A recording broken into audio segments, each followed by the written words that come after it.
Good morning, YouTube. Let's do a little pork tenderloin, and we're gonna slowly braise it off in a little garlic butter and fresh herbs. Ooh, yeah, it's as good as you think it's gonna be. All right, let's cook, y'all. We got a family to feed. All right, boys and girls, we are cooking these little pork tenderloins. Now, this is a tenderloin. See? And most of the time when you buy them, they're gonna be in a cryovac package. Sometimes it's just this section. This is about a pound, maybe a hint more. Or a lot of times you will buy them, like this one was packaged like this. So it looks like one roast, but it's not. It's two pieces, okay?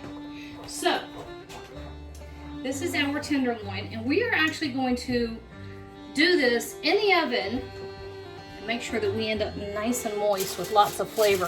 This is a very lean cut.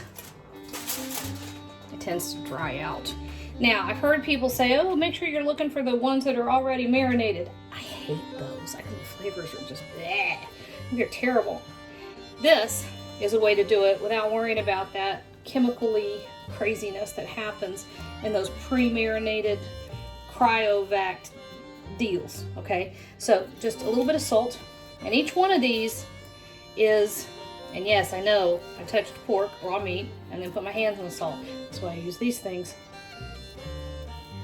so I don't contaminate the whole thing. Okay, anyway, my little tangent.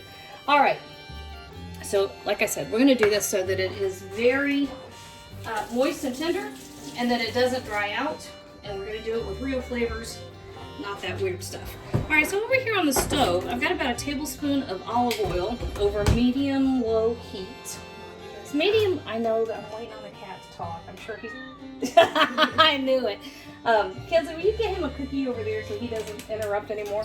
That's Baby. Baby has interrupted probably the last 4 videos I've done, which means Baby's getting me trained. He knows that when that ring light goes on, he can come here and cry and get a cookie. All right, so medium-high heat over here, and all we're doing with this thing on the what is this thing called? Skillet. All we're doing is browning. Okay. You're not sealing in juices by browning. You're not like sealing in flavor. You're not sealing in anything, actually. All you're doing with browning is developing flavor. So we're going to give each one of these little tenderloin pieces however long it takes, probably about 10 minutes total to brown on all sides. And then we're going to transfer that over here to this situation, which is just a little tray covered with foil. And I have 4 or 5 sprigs of fresh thyme and about a tablespoon and a half of butter laid out in the bottom here, okay? So that's what we're doing here. And I'll meet you when we're nice and brown.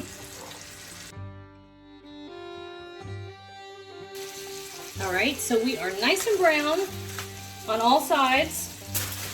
You want to keep going. You see this? You want lots of color. Now, you don't want to go so far that you end up cooking it all the way through. That's not what you want. Thanks, buddy. Thank you. I'm actually going to need one more of those in a minute, so if you don't mind. Boone is out picking fresh herbs for me. All right, so you don't want to cook it all the way through, right? It'll get tough because the stovetop, you have a nice high hot heat, which means this very lean piece of pork will end up real tough if you let it go all the way that way. All right, so over the top of this, I just set it right on top of that butter. I also put about a tablespoon of minced garlic in the bottom. I've got another, most of a tablespoon. We're gonna come right over the top with some more of that. Thanks, baby. Appreciate that. Thank you. I don't know, 4 or 5 cloves. And not all that's gonna stick to the top. As soon as it starts cooking, this one's gonna just fall right off. And it's gonna end up down here in the bottom, and that's fine because you're making just like a perfumed bath, right? All right, just a touch of red pepper flake, not too much. Pork is a little delicate. You can overwhelm it if you're not careful. And here's our fresh rosemary. I'm just gonna go ahead and use both of them. And a hint more salt. This is dried oregano. And when I went to the store, all they had was the powdered kind, which is fine. Not what I like to use most of the time, but it's all they had, and now I have it, and we don't waste food. Okay, a couple more tablespoons of butter, and this is just gonna go right over the top.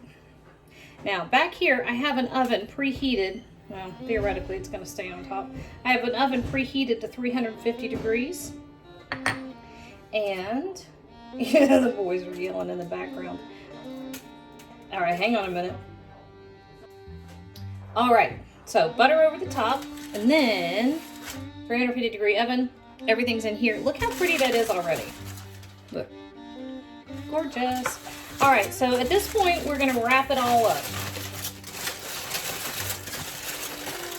Try not to squash your pork too close together. I mean, it's gonna do a little bit, right? But you don't want to just like that. Give it a little bit of room because you want all that stuff in there to circulate. And it won't circulate if it's all squished together. All right, in order not to make too tight a packet, here we go. This one's coming over the top like this. Nice and sealed. Perfect. All right, 350 degrees, half an hour. Okay, so our buzzer just went off for 30 minutes, and our pork roasts have been in the oven for 30 minutes. We're gonna pull them out. We're gonna set it right here, and we're not gonna touch it. We're not gonna open it. We're not gonna do a thing for 15 minutes, okay? Be patient, it's worth the wait. Okay, we're back. So half an hour in the oven, and then 15 minutes to rest. I'm not gonna lie, I got distracted, so it's probably been closer to 20. You know, if I didn't tell on myself, y'all might think I was really kind of had my act together. Okay, look here. This is pretty fabulous. If I do say so myself, and apparently I am. So here, look, check it. Check it? Why did I say that? Isn't that beautiful? That.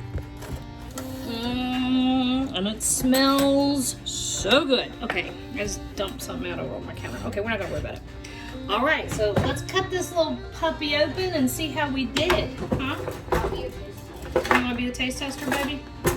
Imagine that. Kinsley's volunteered to be a taste tester.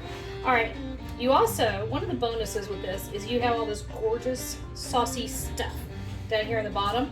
That's that buttery, garlicky herb liquid. Which means you can just spoon that stuff right over the top of your pork once you've cut it. Or, for that matter, just get a spoon and drink it.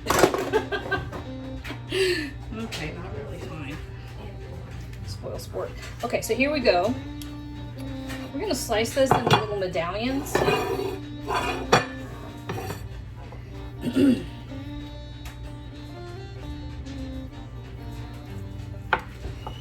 Alright, you want that little piece to begin with? Okay. Kinsley, my taste tester extraordinaire, has her mouth full. Did you eat those cookies? She got distracted because Boone ate all the cookies. Okay. So we're gonna Well, it's great. Is it? Is it great? I knew it would be. Okay, so look here. See how I said it would not dry out? Not dried out. I promised. I promised and I keep my promises. Okay. So here we go, guys. That is lemon. We use that in a different recipe. Would you hush for a minute, please, kid, and let me finish? Okay. All right, so here we go. This is that buttery, herbed jus, really. Just right over the top. And that, y'all, is how you do it, okay? Please, it looks so good. Okay, well, apparently it's good enough that she's gonna eat half of it. So there you go. That is a garlicky, buttery roast. Is it that good? I knew it would be. Roasted pork tenderloin that is to die for. You're welcome.